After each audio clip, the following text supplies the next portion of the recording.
in the Red Sea, the Biden administration has dispatched the USS Eisenhower aircraft carrier for the longest deployment of any strike group with 7,000 sailors since World War II.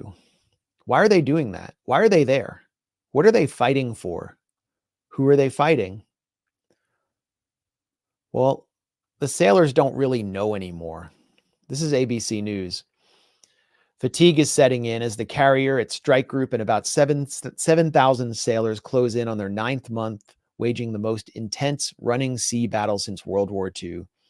That raises difficult questions about what comes next as U.S. military and defense leaders wrangle over how they will replicate the carrier's combat power if the ship returns home to Norfolk, Virginia.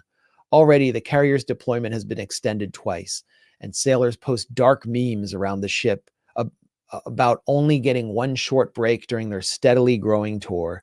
Some worry they could be ordered to stay out even longer as the campaign drags on to protect, quote unquote, global trade in the vital Red Sea corridor.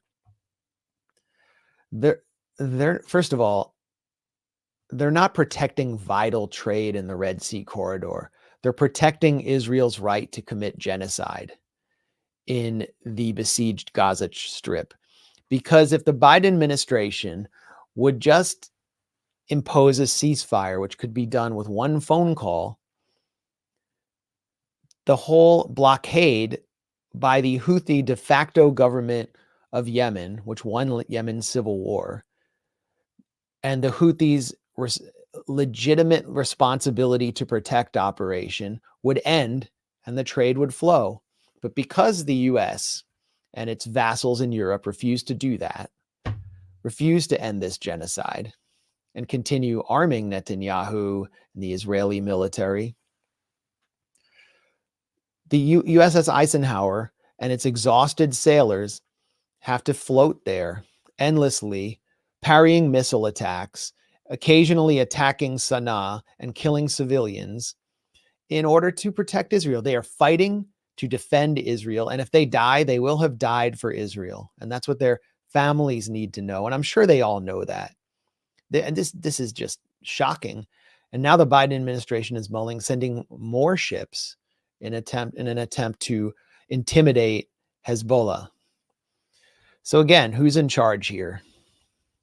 I just can't accept it anymore from like the left. That some of the like Marxist left would always argue that actually Israel is just like this perfect extension of U.S. empire, and that they're not actually distorting U.S. national interests, and that the U.S. doesn't have national interests. I just can't accept it anymore. It's too obvious what's happening here, and it's time to mobilize Americans on that basis. That there is a national interest. Israel has nothing to do with it. U.S. sailors should not be there, and the U.S. should just allow Yemen to control its own coastline.